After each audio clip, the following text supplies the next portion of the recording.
This is part 2 of my 3-part video.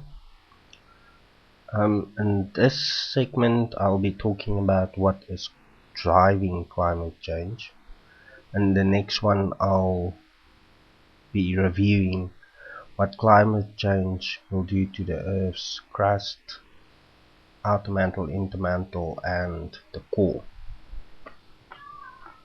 Okay, most people would like you to believe that humans created climate change. That is a big lie. The reason for that is, number one, it has been happening in cycles of 100,000 years, long before we had cars or aeroplanes or anything like that.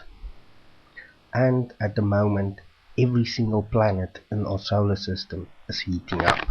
So it is definitely not man-made.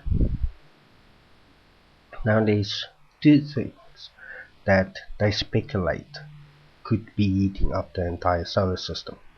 One, it's the sun. The theory is that the sun has a 100,000 year sunspot cycle.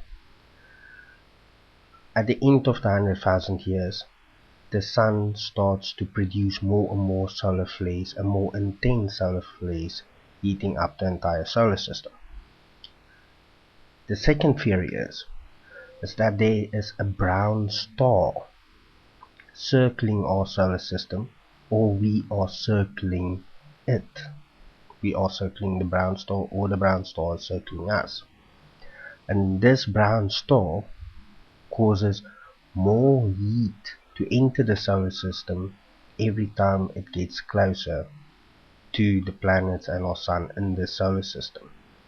The reasoning is they think it's an elliptic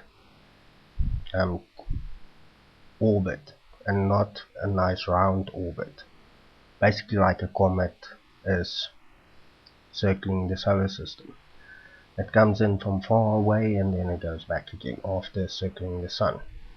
Now they think the brown star is doing exactly the same. Either way, one of these two theories is correct.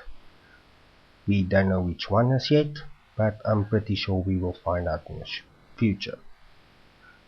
Now if you look at the ice core records, what can we expect?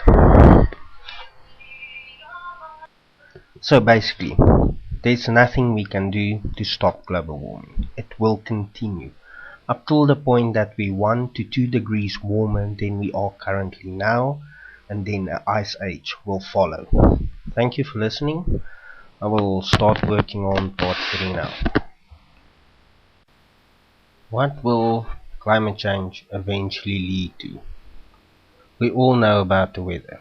We all know about the droughts. We all know about the heat waves. We all know about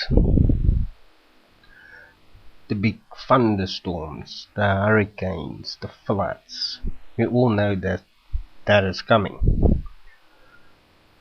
But what most people also don't talk about is the post-glacial rebound effect, where the snow melts off the land, goes into the sea. Land becomes lighter, it rises.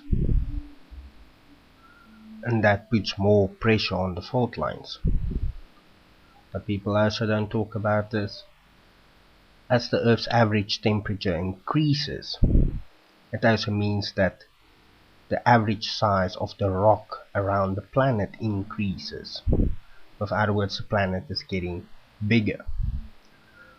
That also puts more stress on the fault lines. What people is also not talking about is that heat is absorbed into the Earth. It goes down to the mantle. And we know this has happened because the ocean bed is heating up. Why is the ocean bed heating up? Because the mantle is heating up. And as the mantle expands, it puts more pressure on the crust, which puts more pressure on the fault lines. Then we move down to the inner mantle. As it heats up, it expands, becomes less dense.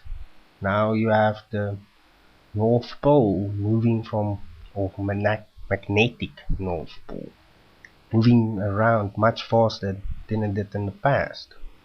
and will continue to do so as the inner core heats up. Some people even speculate that the inner core is forming mantles in the outer core. As it pushes up, it forms a rift in the outer mantle. As the Earth moves, this rift can collapse and lead to polar drift of about 5 degrees, depending on where it happens. So things does not look good. How long do we have? We do not have as long as they're trying to convince you. As the ice melts, there's layers of the Earth's surface reflecting sunlight back, and more of the surface absorbing sunlight. In other words, it's heating up. The more it heats up, the more it will heat up. And as it heats up, it releases more greenhouse gases, like methane, which makes carbon dioxide look like child's play. That's increasing dramatically, especially this year. So it means it will only heat up more and faster.